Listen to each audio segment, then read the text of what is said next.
Hey guys, Drifter here. Welcome to Overwatch In Depth. In today's episode, we're going to be reviewing Mei, aka the cancer that you absolutely hate to play against on the enemy team. I've got some fun Mei gameplay for you, and some good examples of almost everything going on in this In Depth, so I do hope you enjoy it. But let's jump right in with Mei's base health and her overall role and function. Her base health is a little bit higher than average at 250, however with the use of her abilities, namely the self-healing CRYO-FREEZE and the wall, she is extremely durable. In many cases, she is more durable than most of the other tanks with just a smidge of healing on her side. That's why I feel that Mei's primary role, obviously defense works very well, but in a team comp you should probably treat her like an off tank.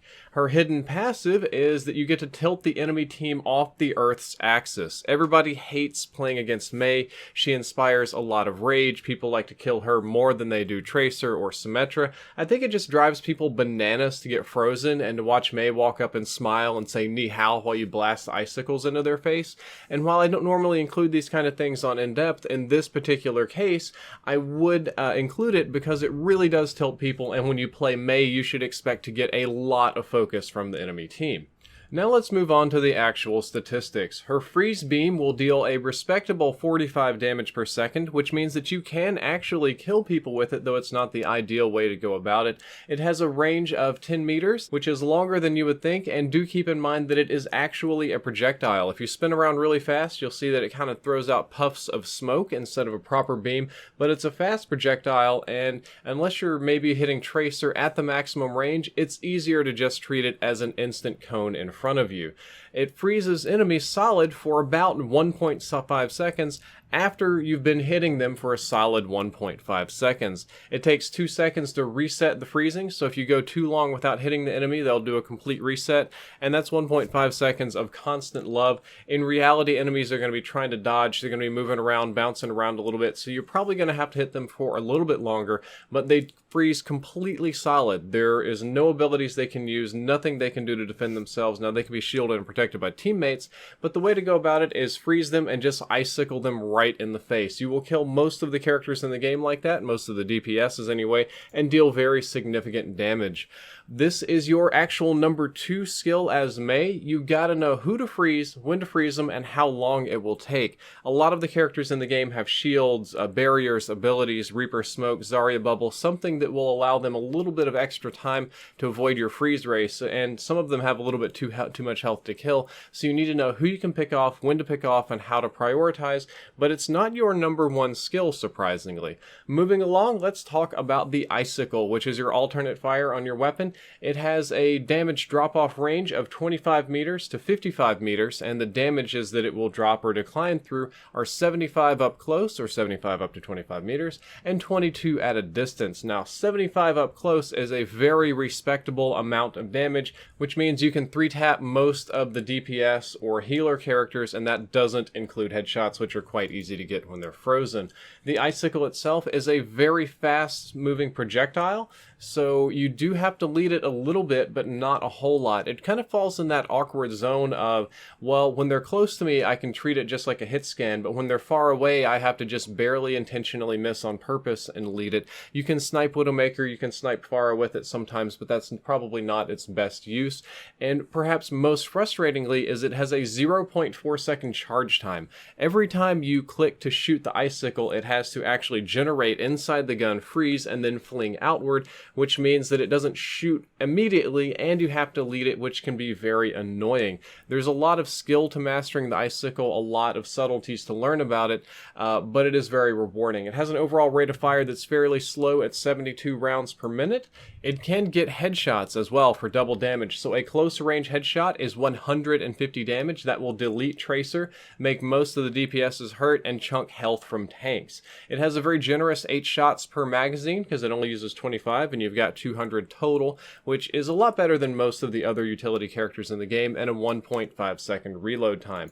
The ICICLE is your primary form of damage. If Mei is going to deal damage, it's probably going to be through the ICICLE. The ICICLE is hard to master, but is surprisingly powerful once you've done that. Especially in lower elo, you can really pop off with this thing. Moving along, let's talk about Mei's CRYO-FREEZE, or shift ability. When you hit this, she will instantly become an invulnerable ICICLE for 4 whole seconds. She heals herself while she's in icicle form for a total of 150 hit points, or 37.5 hit points per second. It's got a fairly long cooldown at 12 seconds, but it is an awesome utility move because you can use this to heal yourself, to give yourself more effective health, to stall, to be annoying. You can do some other interesting things with it, such as be healed extra by your team, but that also means that biotic grenades prevent you from healing. You can block projectiles for your team. Your team can actually pile up behind you and hide from D.Va bombs and crazy stuff like that.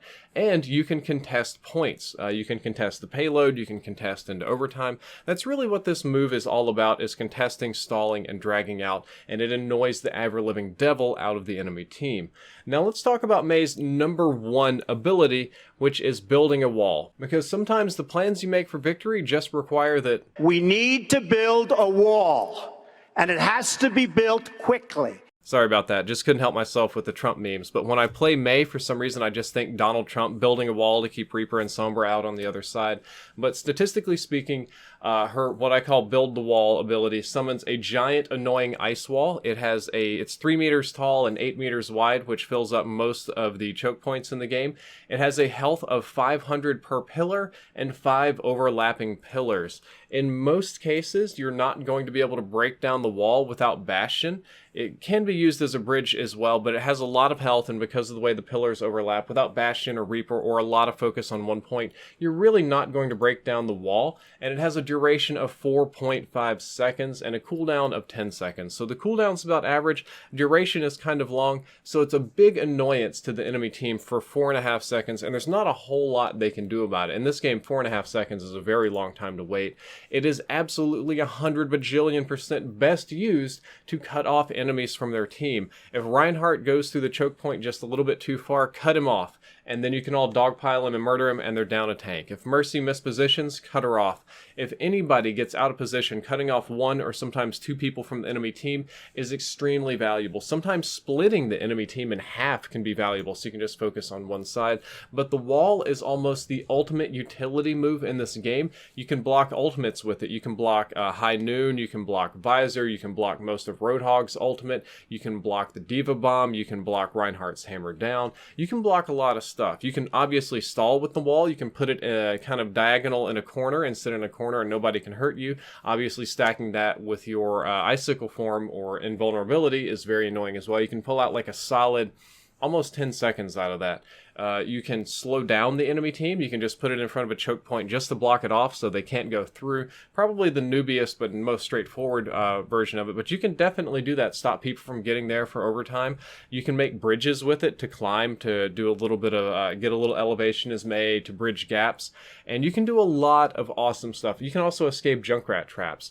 And at the end of the day, mastering the wall is the most important thing you can learn as Mei. Knowing when to place it, how to place it, who to cut off, when to save it, and all of these things is the most important thing that you can provide to your team as a Mei player. And finally, we arrive at Mei's ultimate, Blizzard. It'll deal a total damage of 97 across the entire ultimate, which isn't a whole lot, but it freezes enemies in a 10-meter radius from wherever you throw your robot at. And a 10-meter radius is a very big radius. That's about the size of most of the capture points and well beyond the maximum size of payload contesting. Pretty much, if you throw this on an objective, about 95% of the usable space on the objective is going to freeze, so it kind of forces enemies to hop off of it. It has a duration of 5 seconds. It does go through Winston, Reinhardt, and Orisa shields, and it actually freezes enemies for slightly longer than normal. Of note, you can start freezing them as soon as you throw your ultimate, and then the ticks from the ultimate will combine with the ticks from your gun, so you can freeze them faster as well. While everybody is frozen in place on the objective, it is a perfect opportunity for your team to just get easy headshots, easy kills, pick off the healers, blow up the tanks, for you to get headshots. It is a god tier setup ultimate, right up there with Shatter and Graviton Surge. Actually pretty fun to combo with those sometimes if you just really have to.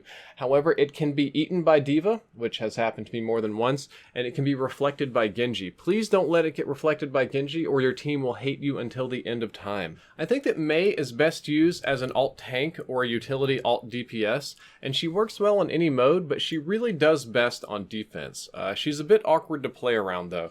So if you're going to have a Mei on your team, it's best to have a primary tank and then treat Mei as the other other tanks. She's tank-ish, she identifies as a tank, and with the self-healing and the stall, she can be quite tanky. If you are already a little bit tank-heavy, it's probably best to sacrifice one DPS and have Mei act as sort of a utility DPS like Sombra, and of course she can fill her true defense role, but when you're building your team comps, you're looking for 2 tanks, 2 DPS, and 2 healers. That's kind of how it works. The self-sustain is nice, so if you want to run solo healer, that's fine as well. But typically people that I play with don't know how to play around Mei. They don't always prioritize the people that you freeze. They don't always dogpile when you cut people off, and most of the times people that play Mei do are just for stall or just to get the easy mode freezes and not use the utility, so don't be surprised if your teammates don't make the best use of your utility. And finally, let's talk about counters. Mei is very strong against D.Va, Genji, Lucio, and REIN. D.Va can't really do much to stop her from being frozen, and while D.Va's frozen, she has no barrier and she's a giant target, so you can just murder her. Genji can't do anything against Mei for the most part, so you can freeze him quite easily if he doesn't have a dash to escape. Lucio gets frozen because even when he speeds boost, your freeze ray slows him down and you can just kill him quite easily. And Reinhardt, you can pretty much face check Reinhardt. You've got enough health to take up to 3 hammer hits, and you can just get in his face and work around the shield and freeze him. She's a very, very good Reinhardt counter. However, she is weak to a lot of characters with range and a few of them with up-close damage. She's weak against Pharah, Widowmaker, and Bastion. Pharah, Widow, and Bastion can just chunk her health and pummel her quite quickly. Bastion can even shoot through the wall. And for close range damage, Reaper can really blow her face up before he can get frozen, and his shadow form allows him to reset the freezing almost instantly. She will also struggle a little bit with Winston if he uses his shield utility properly, and Zarya if she has a personal bubble. Guys, that is all for this episode of Overwatch in Depth on Mei. I hope you enjoyed it. I hope you learned something useful, and if you did, don't forget to like, favorite, and subscribe. Drifter out.